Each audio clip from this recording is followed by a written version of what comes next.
Hello friends, ओम श्री गणेशाय नमः।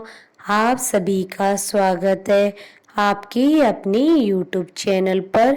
Friends, आज हम आपको इस वीडियो में बताने जा रहे हैं साल 2023 की वैशाख मास की संकष्टी चतुर्थी का शुभ मुहूर्त, चंद्रोदय का समय, व्रत कथा, पूजा विधि, महत्व और संकष्टी चतुर्थी के दिन मनोकामना पूर्ति के लिए किए जाने वाले उपायों के बारे में। फ्रेंड्स, वीडियो शुरू करने से पहले आपसे रिक्वेस्ट है, अगर आप हमारे चैनल पर नए हैं और आपने अभी तक चैनल को सब्सक्राइब नहीं किया है तो प्लीज़ सब्सक्राइब कीजिएगा चैनल को, साथ ही प्रेस कीजिएगा बेल आइकन को, जिससे नए वीडियो से रिलेटेड नोटिफिकेशन आपको तुरंत प्राप्त हो सके। और वीडियो पसंद आने पर वीडियो को लाइक और शेयर जरूर कीजिएगा ताकि सभी भक्तों को इस वीडियो का लाभ प्राप्त हो सके।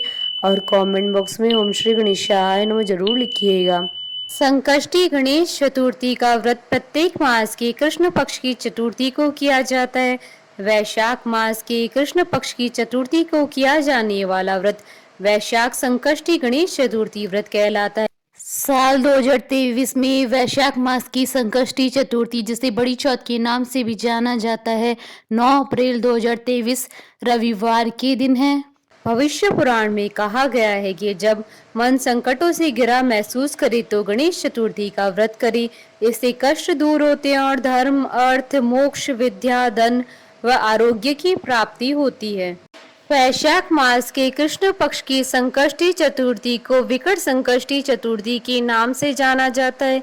इसे सकट चौथ, संकष्टी चतुर्थी आदि नामों से भी जाना जाता है। चतुर्थी के दिन विघ्नहर्ता श्री गणेश जी की विधि विधान से पूजा अर्चना की जाती है और विधि पूर्वक व्रत किया जाता है।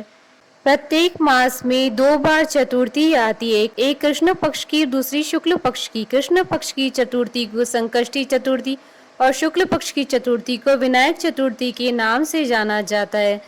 वैशाख मास की संकष्टी चतुर्थी का व्रत रखकर भगवान गणेश की विशेष पूजा करने से मनचाही कामना पूरी हो जाती है। संकष्टी चतुर्थी के दिन प्रथम पूजनीय भगवान गणेश जी का पूजन विधि विधान से करें। विघ्नहर्ता आपके जीवन के सारे विघ्नों को हर लेंगे। वैसे तो संकष्टी चतुर्थी का व्रत और पूजन हर महीने में होता है, लेकिन वैशाख मास की कृष्ण पक्ष की संकष्टी चतुर्थी को धर्मशास्त्रों के अनुसार बहुत ही शुभ और सर्वफलदायी बताया गया है। संकष्टी चतुर्थी का अर्थ होता है संकट को हरने वाली चतुर्थी। संकष्टी संस्कृत भाषा से लिया गया एक शब्द है जिसका अर्थ होता है कठिन समय से मुक्ति पाना। इस दिन व्यक्ति अपने दुखों से छुटकारा पाने के लिए गणपति जी की आराधना करता है। पुराणों के अनुसार चतुर्थी के दिन गौरी पुत्र गणेश जी की पूजा करना बहुत ही फलदायी होता है। इस दिन लोग सूर्योदय के समय से लेकर चंद्रमा उदय होने तक के समय तक उपवास रखते हैं।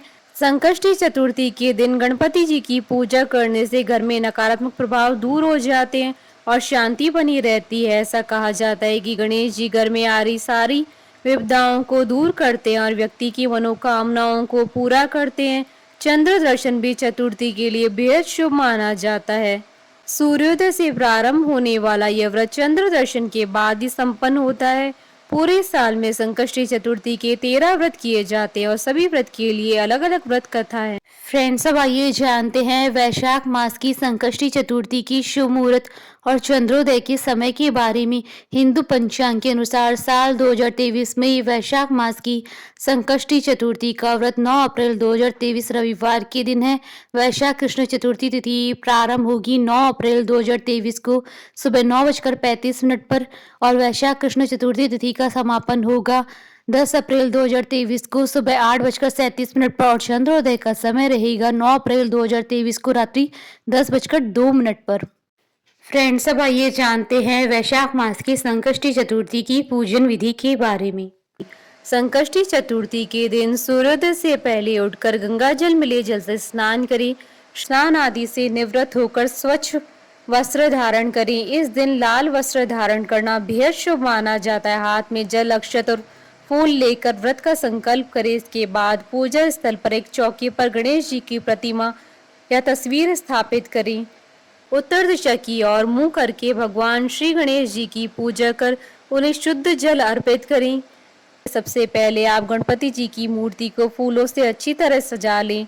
पूजा में आप तिल, गुड़, लड्डू, फूल, तांबे की कलश में पानी, धूप, चंदन और प्रसाद के तौर पर केला या नारियल रखें।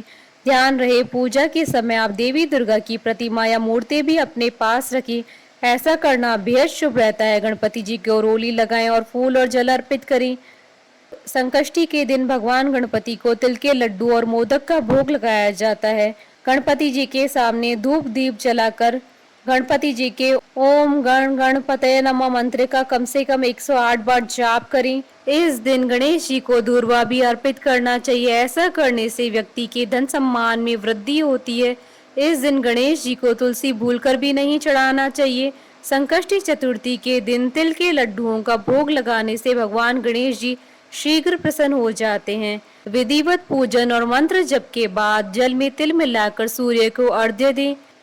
पूजा के बाद आप फल, मूंगफली, खीर, दूध या साबूदाने को छोड़कर कुछ भी न खाएं। बहुत से लोग व्रत वाले दिन सेंधा नमक का इस्तेमाल करते हैं, लेकिन आप सेंधा नमक नजरअंदाज करने की कोशिश करें। शाम के समय चांद निकलने से पहले आप गणपति जी की पूजा करें और संकष्टी व्रत कथा का पाठ करें। फिर अंत में गणेश जी की आरती करें। बाद में प्रसाद ब्राह्मणों तथा परिजनों को दे दे। रात्रि में आप चंद्रमा को जल से अर्घ्य दें और फिर गणेश जी का स्मरण करें और उनसे अपनी मनोकामना व्यक्त कर दे। अंत में ब्राह्मण के लिए दक्षिणा और दान का सामान अलग कर दे। इसके बाद स्वयं भोजन ग्रहण कर व्रत पूर्ण करें। संकष्टी का उपवास तिल के लड्डू या तिल खाकर ही खोलना चाहिए। फ्रेंड्स, अब आइए आरंभ करें वैशाख मास संकष्टी चतुर्थी की व्रत कथा। धर्मकेतु नामक ब्राह्मण की कथा आरंभ करें। पार्वती जी ने पूछा, वैशाख महीने के कृष्ण पक्ष की जो संकटा नामक चतुर्थी कही गई है, उस दिन किस गणेश का किस विधि से पूजन करना चाहिए और उस दिन भोजन में क्या ग्रहण करना चाहिए? गणेश जी ने उत्तर दिया, हे माता, वैशाख कृष्ण चतुर्थी के दिन व्रत करना चाहिए। उस दिन वक्रतुंड नामक गणेश जी की पूजा करके भोजन में कमल गट्टे का हलवा लेना चाहिए। हे जननी, द्वापर युग में राजा युधिष्ठिर ने इस प्रश्न को पूछा था और उसके उत्तर में खुद भगवान कृष्ण ने कहा था। मैं उसी इतिहास का वर्णन करता हूँ, आप श्रद्धा पूर्वक होकर सुनी। श्री कृष्ण बोले, हे राजा युधिष्ठिर, इस कल्याण दात्री चतुर्थी का जिसने व्रत किया है उसे जो फल प्राप्त हुआ है, मैं उसे कह रहा हूँ। प्राचीन काल में एक रंती देव नामक प्रतापी राजा हुए। जिस प्रकार आग तृण समूहों को जला डालती है, उसी प्रकार वे अपने शत्रुओं के विनाशक थे। उनकी मित्रता याम, कुबेर, इंद्रादिक देवों से थी। उन्हीं के राज्य में धर्मकेतु नामक एक श्रेष्ठ ब्राह्मण रहते थे। उनके दो स्त्रियां थी, एक का नाम सुशीला, दूसरी का नाम चंचला था। सुशीला नित्य ही कोई न कोई व्रत किया करती थी, फलतः उसे अपने शरीर को दुर्बल बना डाला था। इसके विपरीत चंचला कभी भी कोई व्रत उपवास आदि न करके भरपेट भोजन करती थी। इधर सुशीला को सुंदर लक्षणों वाली कन्या हुई, उधर चंचला को पुत्र रत्न की प्राप्ति हुई। यह देखकर चंचला बारंबार सुशीला को ताना देने लगी, अरे सुशीला, तूने इतना व्रत उपवास करके अपने शरीर को जर्जर बना डाला, फिर भी एक कृशकाय कन्या को जन्म दिया है। मुझे देख, मैं तो कभी व्रत आदि के चक्कर में न पड़कर हष्ट पुष्ट बनी हुई हूँ और वैसे ही बालक को जन्म दिया है। अपनी सौत का व्यंग बाण सुशीला के हृदय में चुभने लगा। वह पतिव्रता विधिवत गणेश जी की उपासना करने लगी। जब सुशीला ने भक्ति भाव से संकट नाशक गणेश चतुर्थी का व्रत किया तो रात्रि में वरदायक गणेश जी ने उसे दर्शन दिया। श्री गणेश जी ने कहा, हे सुशीले, तेरी आराधना से हम अत्यधिक संतुष्ट हैं। मैं तुम्हें वरदान दे रहा हूँ कि तेरी कन्या के मुख से निरंतर मोती और मूंगा प्रवाहित होते रहेंगे। हे कल्याणी, इससे तुझे सदा प्रसन्नता रहेगी। हे सुशीले, तुझे वेद शास्त्र वेता एक पुत्र भी उत्पन्न होगा। इस प्रकार वरदान देकर गणेश जी अंतर ध्यान हो गए। वरदान प्राप्ति के फलस्वरूप उस कन्या के मुंह से सदैव मोती और मूंगा झड़ने लगे। कुछ दिनों के बाद सुशीला को एक पुत्र रत्न हुआ। तदंतर धर्मकेतु का स्वर्गवास हो गया। उसकी मृत्यु के अनंतर चंचला घर का सारा सामान धन लेकर दूसरे घर में जाकर रहने लगी, परंतु सुशीला पति गृह में रहकर ही पुत्र और पुत्री का पालन पोषण करने लगी। उस कन्या के मुंह से मोती और मूंगा गिरने के फलस्वरूप सुशीला के पास अल्प समय में ही बहुत सा धन एकत्रित हो गया। इस कारण चंचला उससे ईर्ष्या करने लगी। एक दिन हत्या करने के उद्देश्य से चंचला ने सुशीला की कन्या को कुएं में ढकेल दिया। उस कुएं में गणेश जी ने उसकी रक्षा की और वह बालिका सकुशल अपनी माता के पास लौट आई। उस बालिका को जीवित देखकर चंचला का मन उद्विग्न हो उठा। वह सोचने लगी कि जिसकी रक्षा ईश्वर करता है उसे कौन मार सकता है। इधर सुशीला अपनी पुत्री को पुनः प्राप्त कर प्रसन्न हो गई। पुत्री को छाती से लगाकर उसने कहा, श्री गणेश जी ने तुझे पुनः जीवन दिया है। अनाथों के नाथ गणेश जी हैं। चंचला आकर उसके पैरों में नतमस्तक हुई।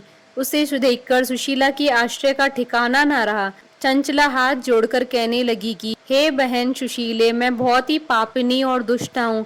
आप मेरे अपराधों को क्षमा कीजिए। आप दयावती हैं।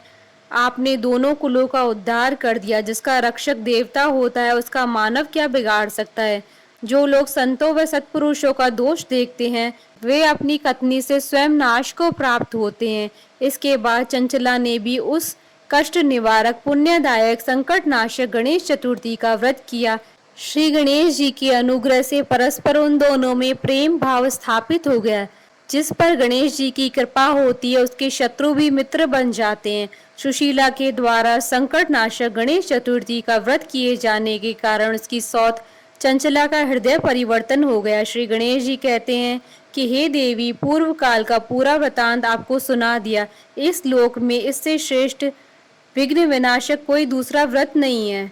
श्री कृष्ण जी कहते हैं कि हे धर्मराज, आप भी विधि पूर्वक गणेश जी का व्रत कीजिए। इसके करने से आपकी शत्रुओं का नाश होगा तथा अष्ट सिद्धियां और नव निधियां आपके सामने करबद्ध होकर खड़ी रहेंगी। हे धर्मपरायण युधिष्ठिर, आप अपने भाइयों और धर्म पत्नी और माता के सहित इस व्रत को कीजिए। इससे थोड़े समय में ही आप अपने राज्य को प्राप्त कर लेंगे। फ्रेंड्स, अब आइए जानते हैं संकष्टी चतुर्थी पर मनोकामना पूर्ति के उपाय के बारे में। संकष्टी चतुर्थी के दिन पूजा के समय गणेश जी को शमी की पत्तियां अर्पित करें। इससे गणेश जी अत्यंत प्रसन्न होते हैं। इस उपाय को करने से आपके सारे बिगड़े काम बनेंगे और कार्यों में सफलता प्राप्त होगी और सभी मनोकामनाएं पूर्ण होगी। बोली भगवान गणेश की जय। हमारे साथ इस वीडियो में अंत तक बने रहने के लिए आपका धन्यवाद। ओम श्री गणेशाय नमः।